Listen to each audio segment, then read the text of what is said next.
Buenos días, hermanos. 3 de mayo, bienvenidos al servicio de adoración de nuestra iglesia. Hoy día vamos a empezar nuestro culto llamando a la adoración a la iglesia leyendo el Salmo 19. Y vamos a leer del versículo 1 al versículo 6. Dice así la palabra del Señor: Los cielos cuentan la gloria de Dios, y el firmamento anuncia la obra de sus manos. Un día emite palabra a otro día, y una noche a otra noche declara sabiduría. No hay lenguaje ni palabras, ni es oída su voz. Por toda la tierra salió su voz, y hasta el extremo del mundo sus palabras.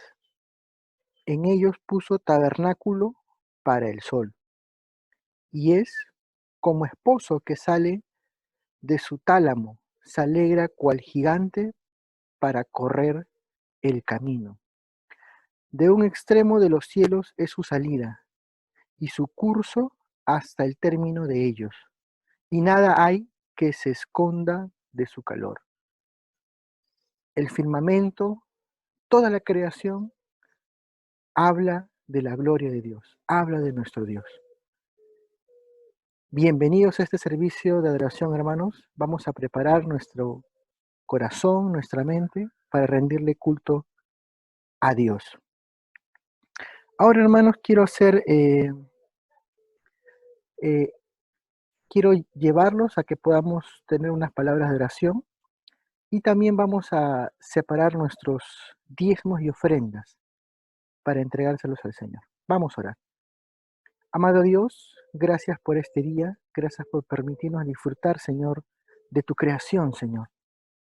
Gracias porque somos conscientes de que tu creación, Señor, habla de tu gloria, Señor. Tu palabra habla de tu gloria, Señor. Ahora, Señor, queremos disponer nuestro corazón, Señor, para rendirte adoración. Señor, y también queremos separar nuestros diezmos y ofrendas, Señor, nuestras primicias para entregártelas a ti. En el nombre de Jesús oramos así. Amén. Amén, hermanos. Ya nos han pasado también el número de cuenta. Si usted quiere entregar sus diezmos y ofrendas a la iglesia, tiene el número de cuenta. Comuníquese con nuestra hermana Ana. Vamos a continuar nuestro servicio ahora, hermanos, entonando 2 alabanzas. Tú eres Rey y tú eres mi respirar.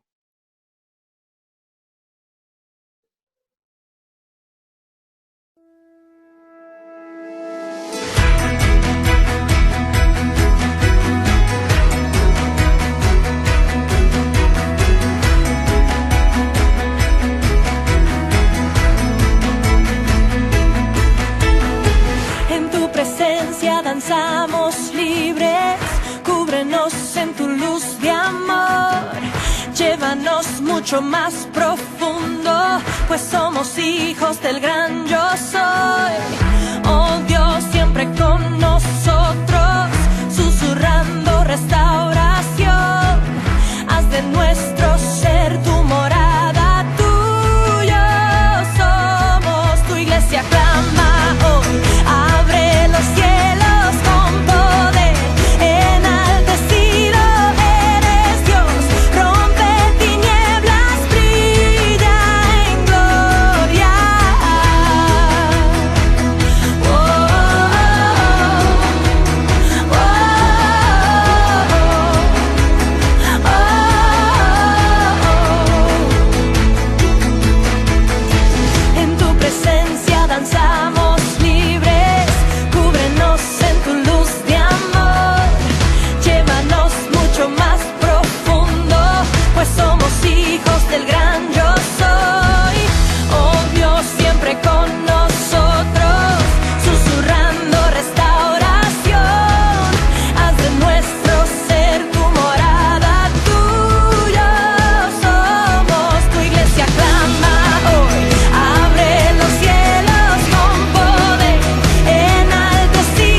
Tú eres mi respirar.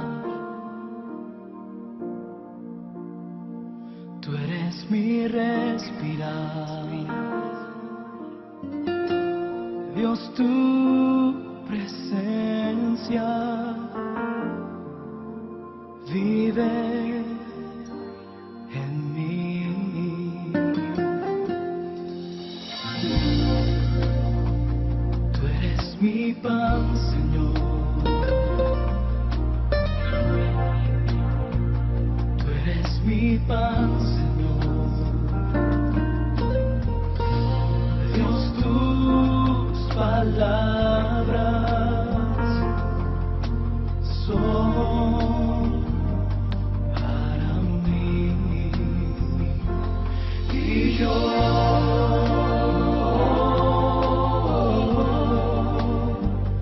te anhelo, Señor.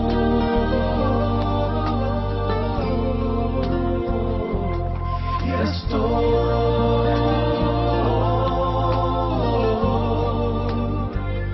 perdido sin ti.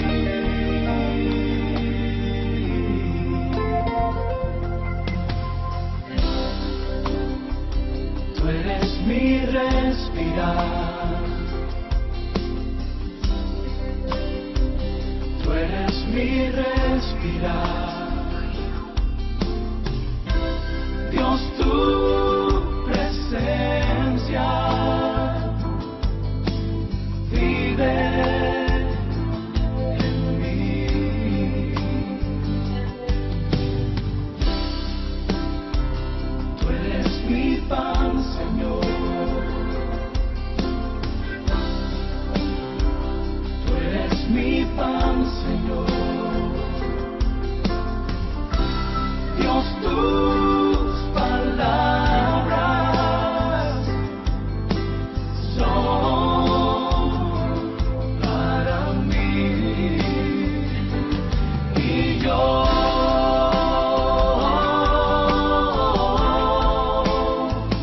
te anhelo, Señor.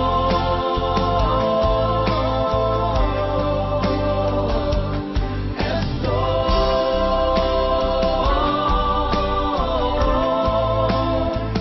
perdido sin ti.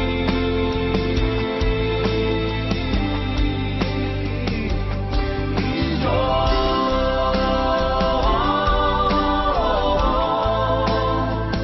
te anhelo, Señor.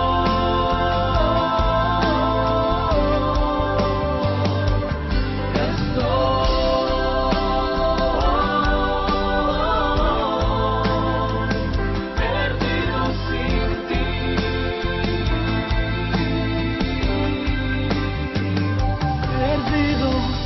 sin ti. Perdido sin ti. Perdido sin ti.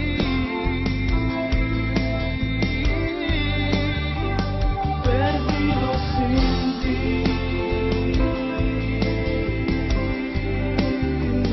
Perdido sin ti.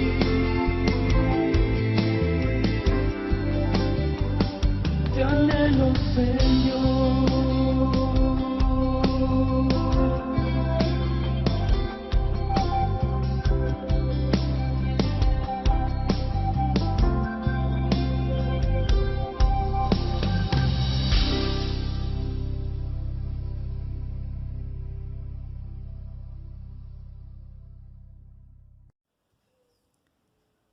Buenos días con todos. Después de tanto tiempo que no nos vemos físicamente, aquí les mando mis saludos a cada uno de ustedes. Aunque no nos vemos, cada día me acuerdo de ustedes en oración, confiando que el Señor mismo les esté cuidando y bendiciendo. Y por si acaso, si está cerca de ustedes algunos niños, que pasen la voz, ya que cada día les estoy mandando devocional para que sigamos creciendo espiritualmente y en la palabra de Dios juntos. Bueno, que sigamos adelante. Dios les bendiga. Hermanos, buenas tardes, Dios les bendiga. Queremos saludarles a todos ustedes, desearles que realmente Dios los acompañe, les esté dando fortaleza, ánimo, aliento en un momento difícil como el que estamos viviendo. Pero creo que nosotros dependemos de Dios, dependemos cada día de Él. Así que yo les insto y les animo a que mantengan su confianza en el Señor, porque creo que no hay, como alguien dice, no hay mal que dure 100 años. Yo creo que Dios está permitiendo que pasemos esta prueba, esta situación, para la iglesia como para el mundo entero, pero Dios va a abrir siempre una puerta de esperanza. Hay que ser fieles a Dios, mantener nuestra comunión con Él cada día. Yo quiero dejarles un texto bíblico que está en 2 Timoteo 2:15 que dice: procura con diligencia presentarte a Dios aprobado como obrero que no tiene de qué avergonzarse y que usa bien la palabra de verdad. Que cada día leamos la Biblia, la apliquemos y podamos compartirla con otros también. Bueno, quiero saludarles, hermanos en Cristo. Para mí es un gozo poder saludarles por este medio.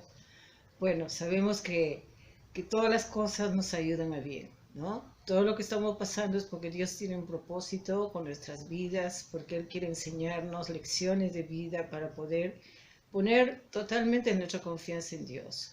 Yo les quiero dejar un texto bíblico en el Salmo 16:5 que dice: Jehová es la porción de mi herencia, Él es el quien sustenta mi suerte. Dios les bendiga, hermanos. Dios quiera que pronto nos encontremos y nos podemos dar ese abrazo fraterno de hermandad. Hasta pronto. Dios les bendiga. Saludos. Dios les bendiga, pastores, hermanos, hermanas. Hoy, como siempre, es un día en el cual podemos darle gracias a Dios por la oportunidad que nos da de poder vernos, de poder conversar, de poder transmitir su mensaje a través de este medio. Les animo, hermanos, que se preparen, que estén en su sitio, que no se estén movilizando, que no se estén yendo, hagan de cuenta que están dentro del templo. Amén, hermanos. Un abrazo a todos y que Dios les bendiga. Le dejo ahí a la hermana Charo para que compartan. Como siempre, gracias al Señor por la oportunidad de poder dirigirnos a ustedes en el nombre de Jesús. Que sea nuestro Dios fuerte, misericordioso, ayudándonos a pasar este tiempo de crisis. Que podamos abrazarnos, ¿no? A la distancia, como lo que somos, un cuerpo. Que sea el Señor glorificado a través de nuestros actos. Siempre guardándonos en oración unos a otros. Y buscando la perfecta, buena y agradable voluntad del Señor, porque sé que en medio de circunstancias adversas, Dios está en medio nuestro, y su palabra es fiel. Él dice que no nos dejará ni nos desamparará. Lo ideal es siempre creerle al Señor. Que Dios los bendiga grandemente. Nos preparamos para el servicio, hermano. Queridos hermanos, ¿cómo están? Hoy día es la 5ª semana de nuestra cuarentena y nuestra vida ha sido trastornada desde que llegó el coronavirus. Muchos tenemos que estar mucho tiempo en casa, tenemos que tener ese aislamiento social y los que tienen la fortuna de trabajar, hacer teletrabajo, a los escolares que tenían que ir al centro de trabajo, de escolares, de estudios, ahora tienen sus clases en casa. Ya no hay necesidad de salir a trabajar porque estamos impedidos temporalmente y entonces tenemos más tiempo, ¿no? Ya estamos un poco, muchos andamos descuidados, andamos en pijamas, ¿no? Descuidados, nuestra apariencia sin afeitarnos, ¿no? Muchos ya estamos con el cabello largo porque ya no podemos salir a los salones de belleza, a los peluqueros, cortando el cabello. Tenemos más tiempo porque ahorramos en nuestros viajes. Si gastábamos de 3 a 4 horas de viaje diariamente, ahora lo tenemos ahorrado, lo tenemos en la casa. En las horas de estudio ya no son horas de estudio de 6 horas que hacían los escolares, universitarios, ahora lo hacen virtuales, los hacen más cortas. Escuchar que hay escolares que 3 veces a la semana tienen clase y que en el día no tienen 6 horas más que 2 horas, 3 horas de clase y se acabó. y ya nosotros los cristianos no tenemos que ir a la iglesia físicamente, lo hacemos todo por internet, ya no tenemos que gastar tiempo en vestirnos y etcétera, y esperar. Los cultos los hacemos ya más cortos, todo lo hacemos más cortos. Los que servían al Señor venían a ensayar la música, a practicar, a arreglar el lugar más temprano en el templo, a arreglar la silla, el equipo de sonido, ya todo eso ya no es necesario y entonces tenemos más tiempo. Y a veces pienso el no poder ir a la iglesia, no tener contacto físico con los hermanos cara a cara, ha ido afectando de repente, no solamente afecta a nuestra vida económica, académica, sino también afecta a afecta a la iglesia. Y ya no tenemos ese contacto físico. Y ya no sentimos esa premura de venir a arreglarme, tenemos que ir al servicio. Ahora me levanto cuando quiere, veo el mensaje, allá lo tuvieron a las 9, ya yo lo veo a las 10, a las 11, en la noche. Ya no tenemos esa premura, nos hemos vuelto de repente poquito a poquito más desordenados, desorganizados, flexibles o relajados. El no vernos físicamente ya no nos podemos animarnos unos a otros, ya no está, se conectó, etcétera, y entonces un poco como nos ha afectado y de repente el no poder trabajar, no poder tener nuestra vida normal nos ha afectado de repente a nuestra espiritualidad. Menos leemos la Biblia, no somos menos, animados por unos por otros, ya nuestro tiempo de oración que teníamos con los hermanos, por no juntarnos, no vernos, no tocarnos, ha disminuido. Yo creo que en muchas áreas de nuestras vidas el deseo de estudiar la palabra, de estar al servicio en comunidad ha afectado. Por eso, hermanos, vamos a empezar una serie de estudios bíblicos basados en las 7 mensajes del Apocalipsis, a estas 7 iglesias que Jesucristo dio por medio de su ángel que se lo dio al apóstol Juan. Vamos a estudiar. Dicen los estudiosos, diríamos, bibliólogos, ¿no? O eruditos, que se refieren a estas 7 iglesias, se refiere a 7 etapas de la iglesia históricas. Otros estudiosos, teólogos, creen que se refiere a 7 características. Ahora, ¿por qué 7? Porque siempre la Biblia 7 representa la totalidad, la perfección, ¿no? Y no es que Cristo eran sus favoritas y ignoró otras iglesias, ¿no? Simplemente eran las representativas de las iglesias de todas las épocas, de todos los lugares. Así que yo pienso que estas 7 iglesias, que cada una tenía más de una virtud y más de un defecto, de alguna manera nos toca, nos representa a nuestras iglesias. Así que no es que a ver cuál iglesia nos parecemos de Éfeso, de Esmirna, la Odisea, etc. No, cada uno somos una iglesia especial y podemos tener características de uno del otro, enseñanzas que podemos aprender. Entonces vamos a meditar hoy día en el mensaje de la primera iglesia que a Cristo se dirigió, a la iglesia de Éfeso. Y vamos a ver qué podemos aprender ahí. Déjenme compartirles el primer PPT. Tengo un poco de problema. Ok.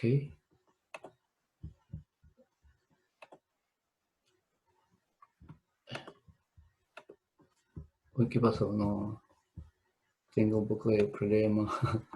Disculpen, hermanos.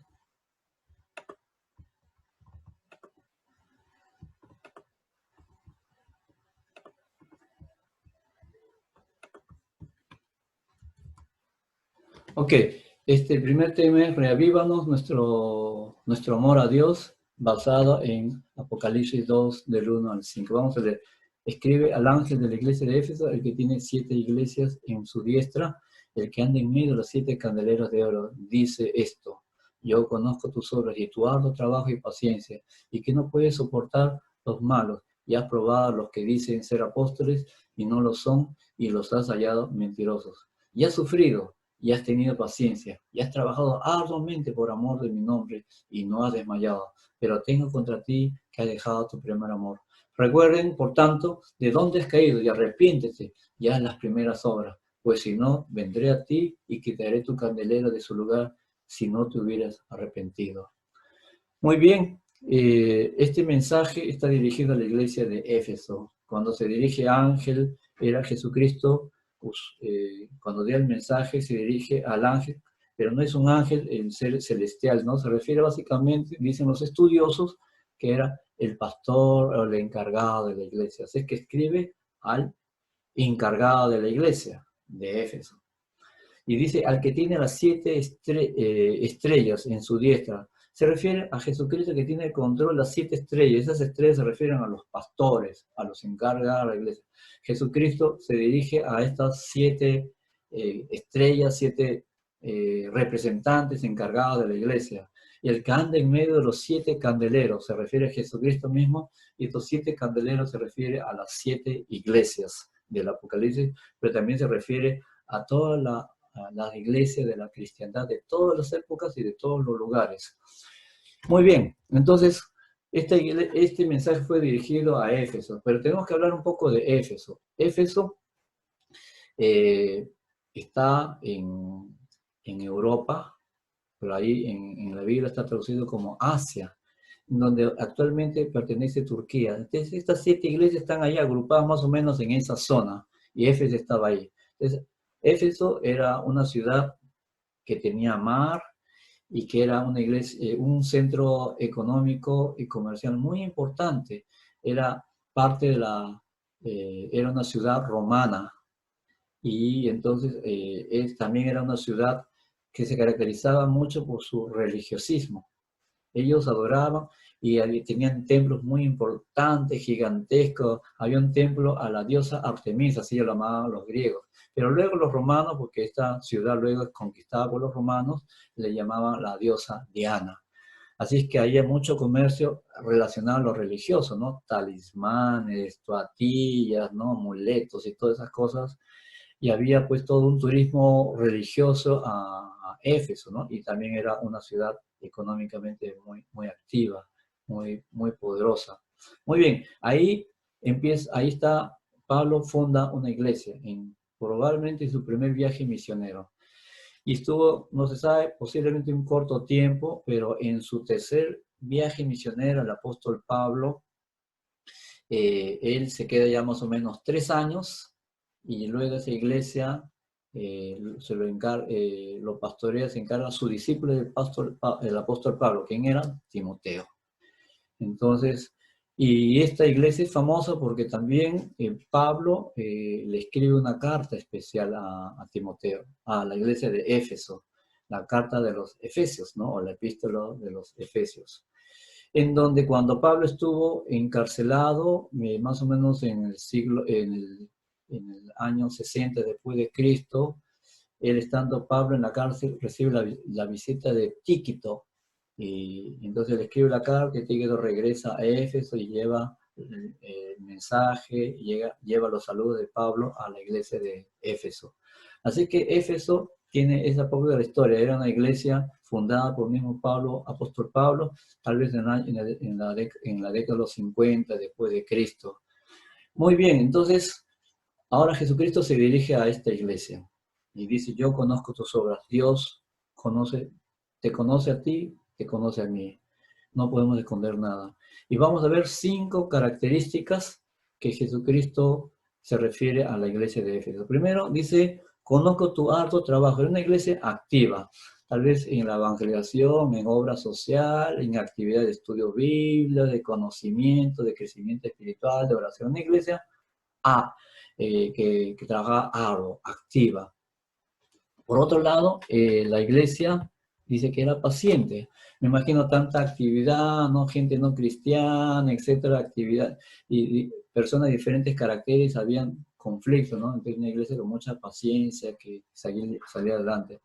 Otra característica que tenía que la iglesia es que dice que no podía soportar a los malos, o sea, los malvados. O sea, era una iglesia que no soportaba las cosas injustas, inmoralidades, maldades, la idolatría. Era una iglesia, un sentido impecable, de buen testimonio y recta, de que no se le podía achacar a una iglesia de corrupta, de hacer cosas malas.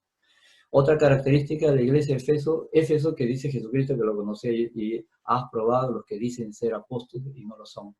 Como les conté, esta iglesia había sido fundada por el apóstol Pablo al inicio y luego en su último viaje misionero se queda como nunca 3 años y lo pastorea, así que les dio buena enseñanza bíblica.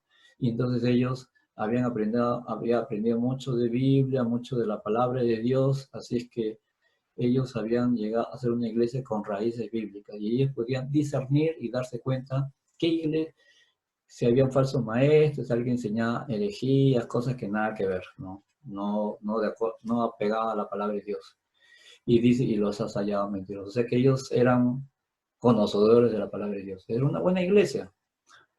Y una quinta característica es que y has sufrido y has tenido paciencia y has trabajado arduamente por amor a mi nombre y no has desmayado. O sea, era una iglesia sacrificada. Era una iglesia constante, que perseveraba, que tenía paciencia y era sufrida. O sea, en la sociedad, me imagino, que vivían de tanta idolatría, materialismo, que oprimía a la iglesia. Ellos y seguramente que se burlaba de su espiritualidad, ¿no? Que decía su arduo trabajo, su paciencia, no soportaba los malos. Entonces, tenía presión del mundo, de la sociedad helénica, mundana, idolátrica hacia la iglesia, pero ellos lo soportaban y no desmayaron.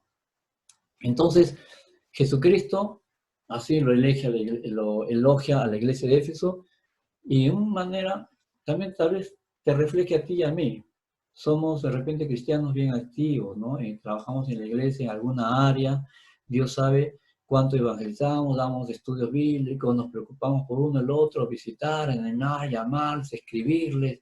Cuando veníamos a la iglesia físicamente, veníamos mucho a la iglesia, arreglábamos las cosas, ensayábamos, preparábamos, arreglábamos el lugar, tocaba la música, enseñaba a los niños, hacía mucho trabajo arduo. Y de repente tú eres uno así y que tenías mucha paciencia, ¿no? El trabajo interpersonal requiere paciencia, ¿no? Y que estaba muy apegado a la palabra de Dios, estudioso, todos los cursos querías participar, ¿no? Y te podías ufanar de tenías buena doctrina, sabías cuándo enseñaba lo correcto o lo falso, tenías conocimiento bíblico y eras una persona que no soportaba la maldad, diríamos, las cosas incorrectas. Entonces, de repente tú tienes características como la iglesia de Éfeso. Y entonces, disculpen.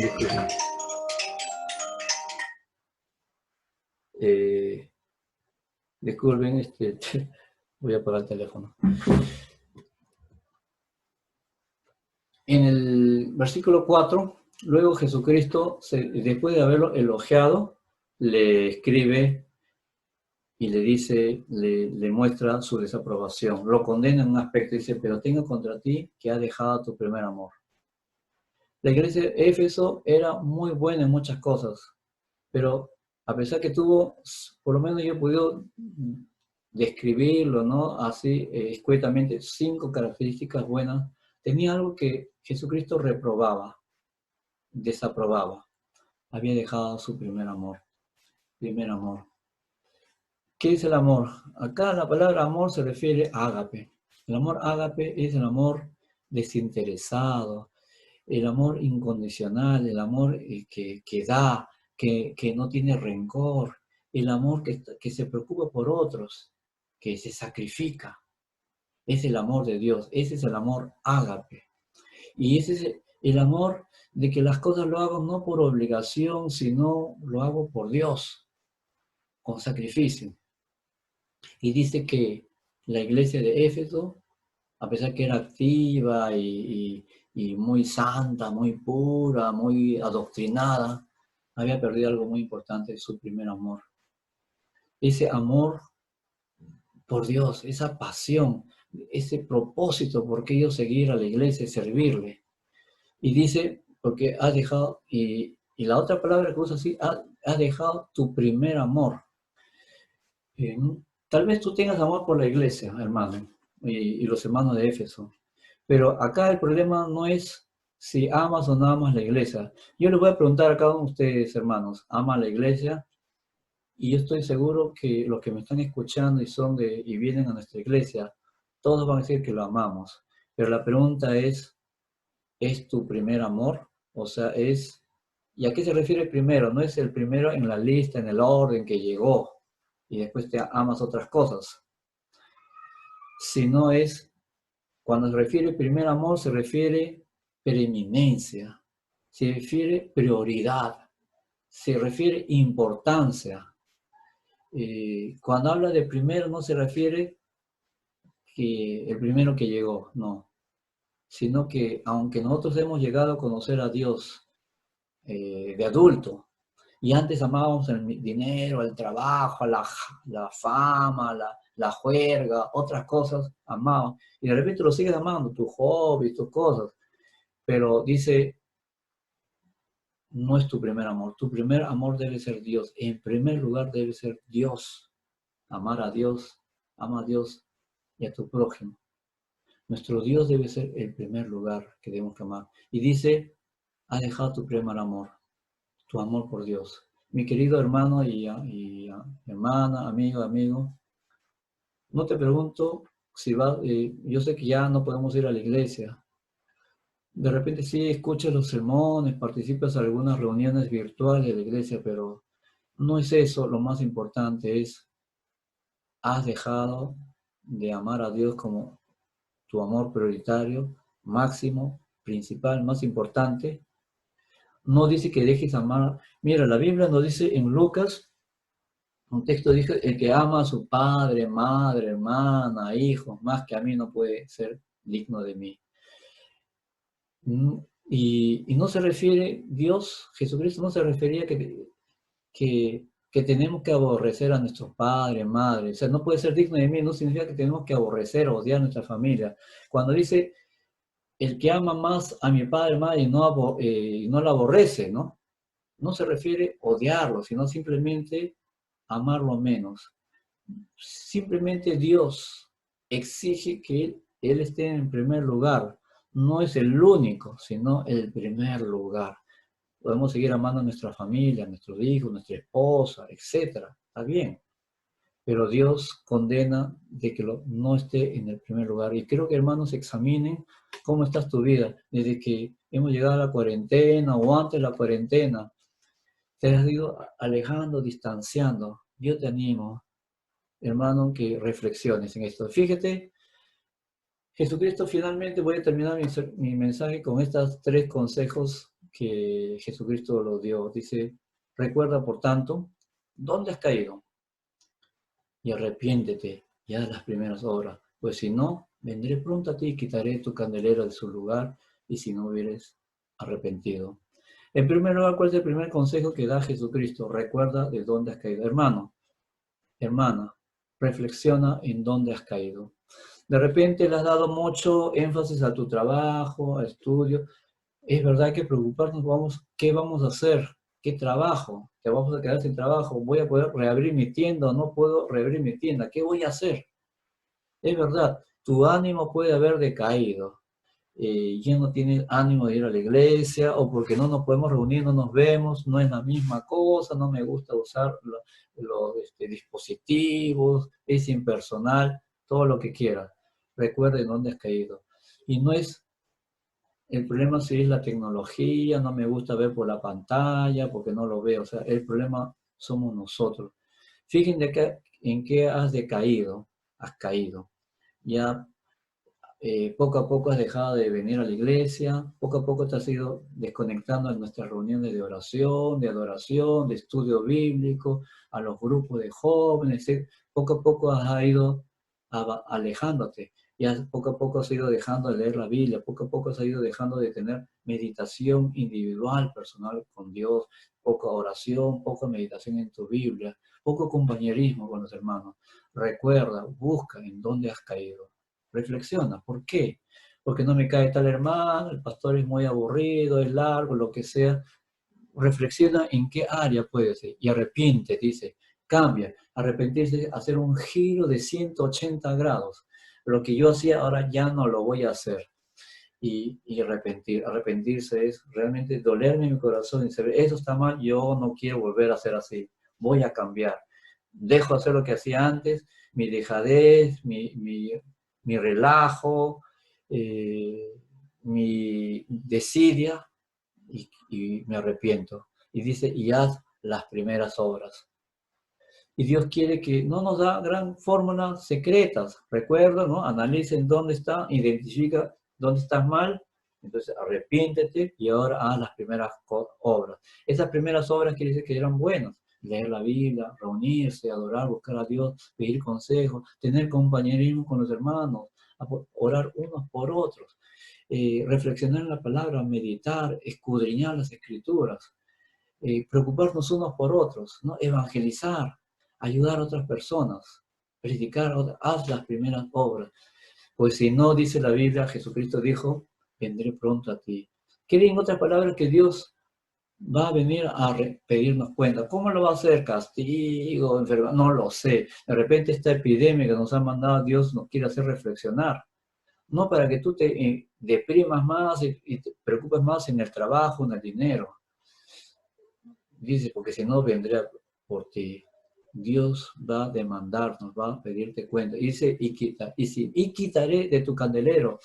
Quitar el candelero quiere decir, candelero, esas son esas lámparas. Si una lámpara no sirve para nada, un foco quemado, si no sirve, pues se bota. Es igual, si tú no iluminas, no eres útil. Si tú no eres de buen testimonio, si no eres un cristiano vivo y real, eres un cristiano muerto, Dios te quitará de su candelero. O sea, Dios te quitará. No sé a qué se refiere en forma específica en la vida de cada uno de nosotros, pero Dios nos va a quitar. Y de repente tú dices, yo soy cristiano, no tengo que ser tan fervoroso.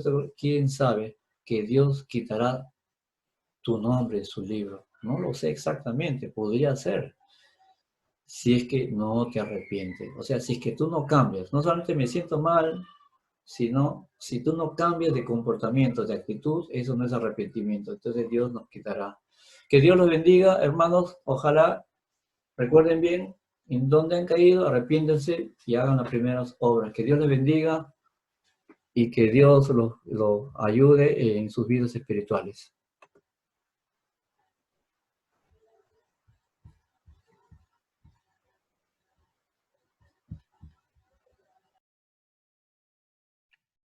Gracias a Dios por su palabra, la que nos forma, la que nos lleva nuevamente a Él.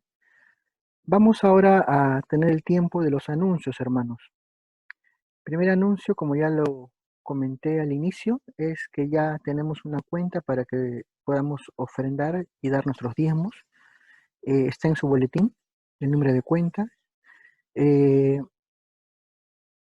El siguiente anuncio es que nuestras actividades están suspendidas, nuestras actividades en el templo hasta el 10 de mayo. Gracias a Dios que tenemos la tecnología, hermanos, para poder reunirnos ahora a través de las diferentes herramientas que tenemos por la internet. Para cualquier conversación, consejería, comunicarse con el pastor Miguel Machú. Cumpleaños. Este mes celebramos el cumpleaños de nuestra hermana Ili Young y el hermano Belisario Medina. Feliz cumpleaños para ustedes. Vamos ahora, hermanos, a tener unas palabras de oración. Vamos a buscar Salmos 19 y vamos a leer del verso 7 y verso 8. La palabra del Señor dice así: la ley de Jehová es perfecta, que convierte el alma. El testimonio de Jehová es fiel, que hace sabio al sencillo. Los mandamientos de Jehová son rectos, que alegran el corazón. Vamos a orar. Amado Dios, gracias por este servicio, gracias por escuchar, Señor, tu palabra, gracias porque hemos podido alabarte, hemos podido ofrendar también, Señor. Señor, gracias porque tu palabra nos enseña que tú eres fiel, Señor. Que tu palabra, Señor, hace sabio al sencillo. Tus mandamientos son rectos y alegran nuestro corazón, Señor. Gracias, amado Padre. Bendícenos esta semana y todos los días de nuestra vida, Señor, hasta la eternidad. Que la bendición, Señor, tuya caiga sobre nosotros, que caiga sobre mis hermanos, Señor. Oramos así en el nombre de Jesucristo nuestro Señor. Amén. Amén, hermanos. Gracias, estamos despedidos. Que Dios les bendiga.